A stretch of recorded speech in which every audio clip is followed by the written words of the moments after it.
வணக்கம். நீங்க ஒரு கண்டென்ட் கிரியேட்டரா இருந்தா கண்டிப்பா தினமும் காலையில ச்சே இன்னைக்கு என்ன போஸ்ட் பண்றது அப்படின்னு ஒரு கேள்வி உங்களை துரத்திக்கிட்டே இருக்கும் இல்லையா? அந்த பிரஷரை ஒரு சிஸ்டம் வச்சு எப்படி மொத்தமா தூக்கி போடலாம் தான் நாம இப்ப பார்க்க போறோம்.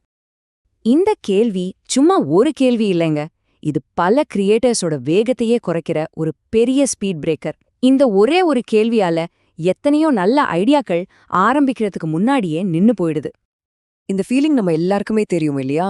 ஐடியாஸ் இல்லாம பிளாங்கா உட்கார்றது, எழுத ஆரம்பிக்கும்போது வர்ற ஒரு தயக்கம், ஐயோ ஒரு நாள் நம்ம ஐடியாஸ் எல்லாம் தீர்ந்து போயிடுமோன்னு ஒரு பயம். ஆனா இது எல்லாத்தையும் தாண்டி போறதுக்கு ஒரு வழி இருக்கு. சோ இதுக்கு தீர்வு என்னன்னா, நூத்துக்கணக்கில் ஐடியாக்களை தேடி ஓடுறது கிடையாது. அதுக்கு பதிலா உங்களுக்கென ஒரு பர்சனல் கண்டென்ட் இன்ஜினை உருவாக்குறது தான். நாம இங்க வெறும் மீன் பிடிக்க போறதில்ல, மீன் பிடிக்கிற ஒரு முழு சிஸ்டத்தையே செட் பண்ண போறோம். ஓகே, அப்போ இந்த கண்டென்ட் என்ஜின்னா என்ன? சிம்பிளா சொல்லணும்னா இது ஒரு சிஸ்டம். இது மூணு முக்கியமான கேள்விகள், அதாவது ப்ராம்ப்ட்ஸ் அடிப்படையில இயங்குது. இந்த 3 ப்ராம்ப்ட்ஸையும் நம்ம இன்ஜினோட 3 கியர்ஸ்னு வச்சுக்கலாம். இந்த 3 கியரும் சேரும்போது உங்க கான்டென்ட் கிரியேஷன் முறையே டோட்டலா மாறிடும் பாருங்க. சரி, இந்த இன்ஜினை ஸ்டார்ட் பண்ணலாமா? வாங்க, இதோட முதல் மற்றும் ரொம்ப சக்தி வாய்ந்த கியரை பாப்போம். அதாவது அளவில்லாத ஐடியாக்களை உருவாக்குற கியர். ஒரு சரியான கேள்வி கேட்டா 100 சரியான பதில் கிடைக்கும்னு சொல்வாங்க இல்லையா? அதே மாதிரி தான் எந்த ப்ராம்ப்டும். நாம எனக்கு ஃப்ரெஷ்ஷா எங்கேஜிங்கா ஐடியாஸ் வேணும்னு கேட்கறதுனால அந்த ஐடியா பஞ்சோங்கிற வார்த்தைக்கே ஒரு ஃபுல் ஸ்டாப் வைக்கிறோம். இந்த ப்ராம்ப்ட் என்ன மாதிரி அவுட்புட் கொடுக்குதுன்னு பாப்போமா? உதாரணத்துக்கு பிசினஸ், தொழில் முனைவுல ஆர்வம் இருக்கிறவங்களுக்கு மிகப்பெரிய வணிக தவறுகள் மாதிரியான தலைப்புகள். அடடா, கேட்ட உடனே படிக்கணும்னு தோணும்ல? இது வெறும் ஒரு தலைப்பில்ல, இது ஒரு கதை. இது பிசினஸோட மட்டும் நிக்கல, சுய வளர்ச்சி பக்கம் போனா 1 நிமிடத்தில் மைண்ட்ஃபுல்னஸ்ங்கிற ஐடியா எவ்ளோ வேகமான உலகத்துல எவ்ளோ சரியா பொருந்தது பாத்தீங்களா? ஒரே ஒரு ப்ராம்ப்ட் தான், ஆனா எத்தனை துறைகள்! எல்லாமே இவ்ளோ சீரியஸா தான் இருக்கணுமா? No way! இந்த சிஸ்டத்தோட ஜாலியான பக்கத்தையும் கொஞ்சம் பாருங்க. தினமும் ஒரு டான்ஸ் மூவ் கத்துக்கோங்க, அல்லது மறைக்கப்பட்ட பயண இடங்கள்னு இப்படி பொழுதுபோக்குக்கு முடிவே இல்லாத ஐடியாக்களை உருவாக்க முடியும். சோ இதோட ரிசல்ட் என்ன? ஒரே ஒரு சரியான கேள்வி, அதுக்கு 100க்கும் மேற்பட்ட ஐடியாக்கள், அதுவும் நொடியில. இதுதான் இந்த முதல் கியரோட பவர். ஐடியாக்கள் மட்டும் இருந்தா போதுமா? இல்லையே, அது சரியான ஆடியன்ஸ் கிட்ட போய் சேரணும் இல்லையா? அதுக்கு தான் நம்ம இன்ஜினோட 2வது கியர் உதவுது. இது துல்லியமா குறி வைக்கிறது பத்தினது.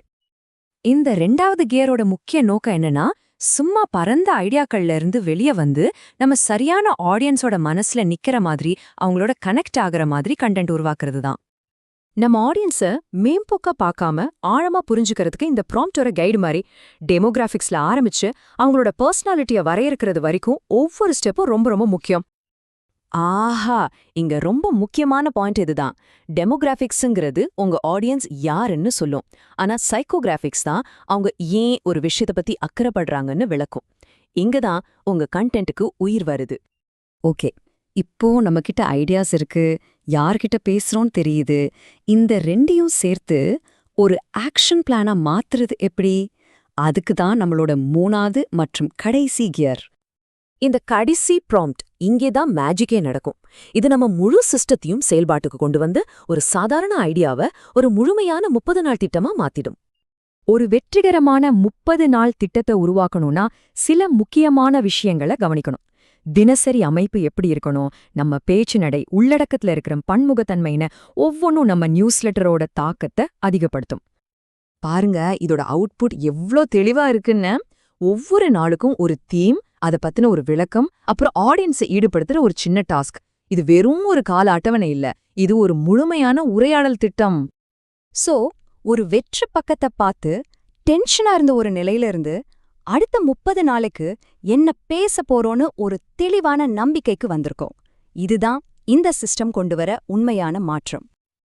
இதோ பாருங்க, இன்னைக்கு என்ன போஸ்ட் பண்றதுங்கிற ஒரு கேள்விக்குறியிலிருந்து ஒரு முழுமையான 30 நாள் பிளானோட நீங்க ரெடியா இருக்கீங்க. இது வெறும் ஒரு சிஸ்டம் மட்டும் இல்ல, இது உங்க படைப்பாற்றலுக்கான ஒரு புது சுதந்திரம். கடைசியா ஒரே ஒரு கேள்வி, ஒருவேளை கிரியேட்டிவிட்டியோட எதிர்காலமே சிறந்த பதில்களை கொடுக்கறதுல இல்லாம சிறந்த கேள்விகளை கேட்கறதுல தான் இருக்குமோ? யோசிச்சு பாருங்க.